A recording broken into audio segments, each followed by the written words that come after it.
আসসালামু আলাইকুম। আজ আপনাদেরকে আমি পালং ভেজিটেবল স্যুপ রান্না করে দেখাবো।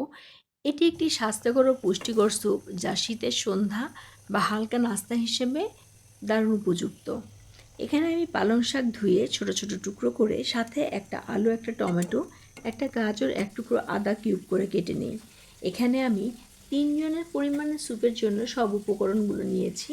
একটি প্যানে পানি ফুটতে দিয়ে তাতে একে একে আলু, গাজর, টমেটো, পালং শাক সিদ্ধ করে ঠান্ডা করে একটি মিক্সিং জারে ব্লেন্ড করে নিই।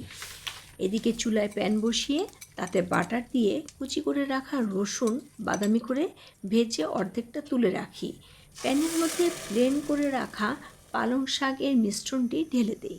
স্বাদ মতো লবণ, আধা চা চামচ গোলমরিচ, 2 চামচ ভিনেগার দিয়ে নাড়তে থাকি। এখানে আমার পছন্দের জন্য স্বাদ বাড়াতে 1 প্যাকেট বাজারের ভেজিটেবল ম্যাগি স্যুপ 1 কাপ পানিতে গুলিয়ে প্যানে দিয়ে দিই। আপনারা চাইলে এটি স্কিপ করতে পারেন। স্যুপের মিশ্রণটি ভালো করে ফুটিয়ে লেবুর রস ও কাঁচামরিচ দিয়ে সাথে তুলে রাখা রসুন কুচিটুকু দিয়ে দিই। বাস হয়ে গেল আমার পালং ভেজিটেবল স্যুপ। আপনাদেরকে অনেক ধন্যবাদ সাথে থাকার জন্য। সবাই খুব ভালো থাকবেন।